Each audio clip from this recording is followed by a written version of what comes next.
నమస్తే రమగారు. నమస్తే జయ.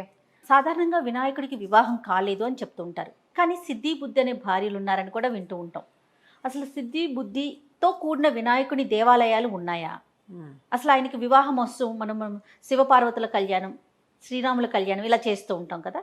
వినాయకునికి కూడా కళ్యాణ మహోత్సవాలు జరుపుతూ ఉంటారా? వివాహం జరిగితే వాళ్ళిద్దరు ఎవరు? అసలు సిద్ధి బుద్ధి అనేవారు ఎవరు? ఈ పూర్తిగా నివృత్తి కావాలి మాకు. దీనికి మంత్రశాస్త్రంలోకి వెళ్ళాలి జయ. మనకు అంత లేదు. ఒకటి. రెండోది, అంత అర్థం కావాల్సిన అవసరం కూడా లేదు మనకి.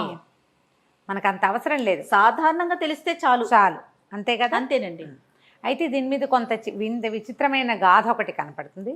రెండోది ఏం చెప్తారంటే, వినాయక జననం తర్వాత ఆయన వివాహం చేసుకోవాలని సంకల్పించాడని, దానికి తన తల్లి లాంటి స్వరూపం ఉన్న స్త్రీయే కావాలనుకున్నాడని. పార్వతీదేవి లాగానే ఉండాలి, అన్ని లక్షణాలు పార్వతీదేవే కావాలి. కానీ సహజంగా మగపిల్లలందరూ అదే కోరుకుంటారు కదా, తన తల్లి లాగానే ఉండాలి, అలానే మాట్లాడాలి, అలానే పని చేయాలి.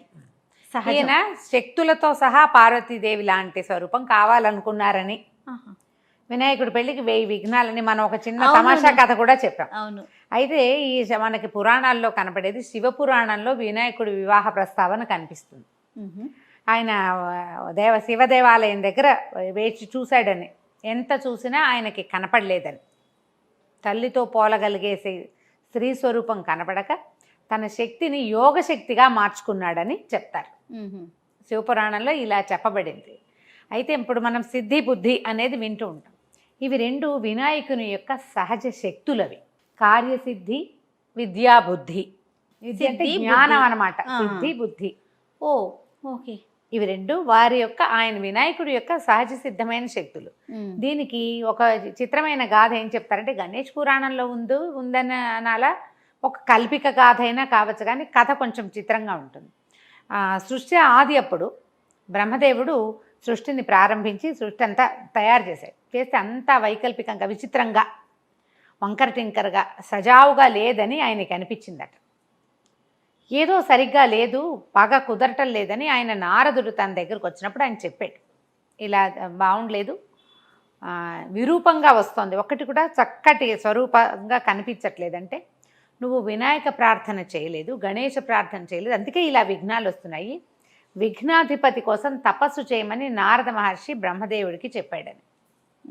అప్పుడు బ్రహ్మదేవుడు తపస్సు చేస్తే ఆయనకి విఘ్నేశ్వరుడు కలలో ఆయనకి ప్రత్యక్షమయ్యి తన యొక్క శక్తులైన సిద్ధి బుద్ధి, తన శక్తులైన జ్ఞానము క్రియ, ఈ రెండింటిని ఉపాసించమని చెప్పాడట.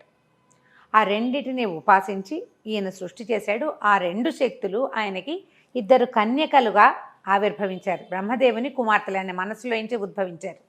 ఇచ్చ, క్రియాశక్తి, జ్ఞానశక్తి, అవి రెండు కూడా ఆయన మనసు ఉపాసన వల్ల మనసులోంచి ఉద్భవించారు.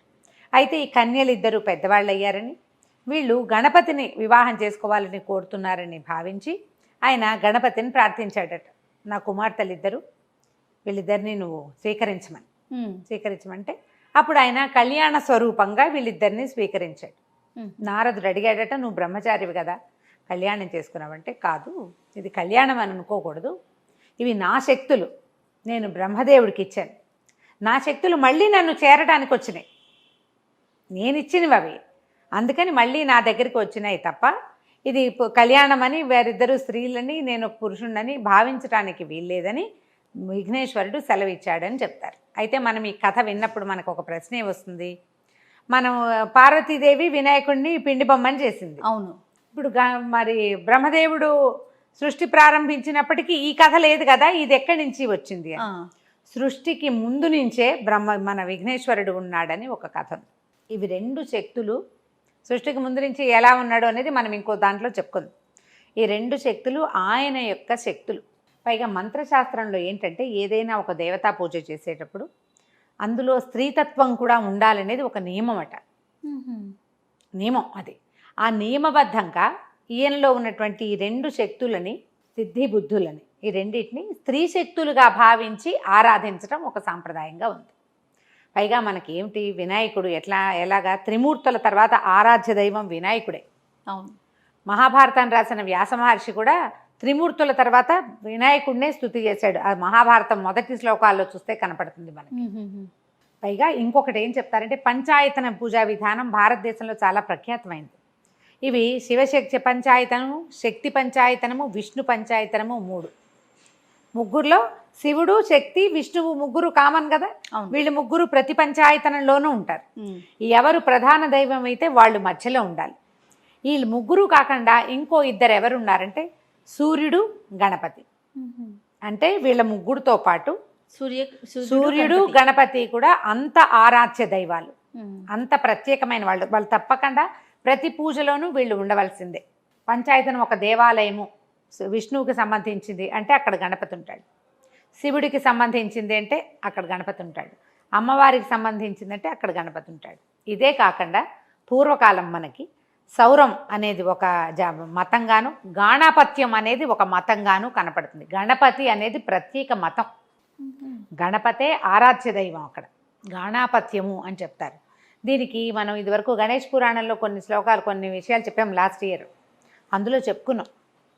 తర్వాత మనం చెప్పుకున్న ఈ మన బృహత్కథ లాంటి కథల్లో కూడా గాణాపత్య మతం వాళ్ళు ఏది కావాలంటే అది చేయగలుగుతారట గణపతి సహాయంతో. అలా ఒక ప్రత్యేకమైన కల్ట్ ఉండేది ఇది వరకు. ఇప్పుడు మనకంటే మహారాష్ట్రలోనూ అక్కడ చూడు గణపతి భక్తులు చాలా ఎక్కువ, బాపా మోరియా అని చెప్తారు. గణపతి బాపా మోరియా అంటే అంత ఎక్కువగా ప్రార్థించవలసిన వాడు వాళ్ళకి గణపతి. మనకి ఇంకా ఎక్కడా లేని అష్టవిధ గణపతి స్వరూపాలు మనకి మరాఠా దేశంలో కనపడతాయి. వాళ్ళు అక్కడ గాణాపత్య మతాన్ని పాటిస్తారు ఎక్కువగా. అష్టగణపతుల విగ్రహాలు ఉన్నాయి, దేవాలయాలు ఉన్నాయి. బాంబేలో ప్రతి వాళ్ళు తప్పకుండా సిద్ధి వినాయకు చూడవలసిందే, వాళ్ళకి ఆరాధ్య దైవం గణపతే. అంటే అక్కడ ఆ మతం ఇంకా ఉన్నట్టే కదా. అంతే కదా. ఇలా ఉండటం వల్ల ఇది ఒక ప్రత్యేకమైన దైవంగా ఉండటం వల్ల ఆయనలో ఉన్న ఆ రెండు శక్తులని స్త్రీ స్వరూపాలుగా భావిస్తారు. అవే సిద్ధి, బుద్ధి. తర్వాత కాలంలో చూడంటే గణేశుణ్ణి ఆరాధించిన వాళ్ళకి ఆయన ఏమి ఇస్తాడు? కార్యసిద్ధి, విద్యా, బుద్ధి ఇస్తాడు కదా. దీనివల్ల లాభము, క్షేమము కలుగుతాయి ప్రతి వాళ్ళకి. అవి వారి సంతానంగా మనకి సిగ్నిఫికెన్స్గా చెప్తారు. లాభక్షేములు ఇద్దరు గణపతి యొక్క సంతానమని. వీళ్ళ మధ్యలోనే సంతోషిమాత కూడా జన్మించిందని చెప్తారు. సంతోషిమాత కథలు వింటావా? ఆవిడ గణపతి కూతురు అని చెప్తారు. ఆయన యొక్క సంతోషం వల్ల ఆమె జన్మించింది అని, ఆయన చాలా ఆనందించాడని, అందుకని ఆ ఆనందంలో నుంచి ఒక స్త్రీ స్వరూపం ఉద్భవించిందని, అదే స్త్రీ సంతోషిమాత అని చెప్తారు. అంటే కార్యసిద్ధి, విద్యా, బుద్ధి వల్ల లాభము, క్షేమము జన్మించి వాటి వల్ల సంతోషం కూడా కలుగుతుంది. అట్లా సిగ్నిఫికెన్స్గా చెప్పబడినటువంటి విషయాన్ని మనం స్వరూపాలుగా ఆరాధిస్తాం.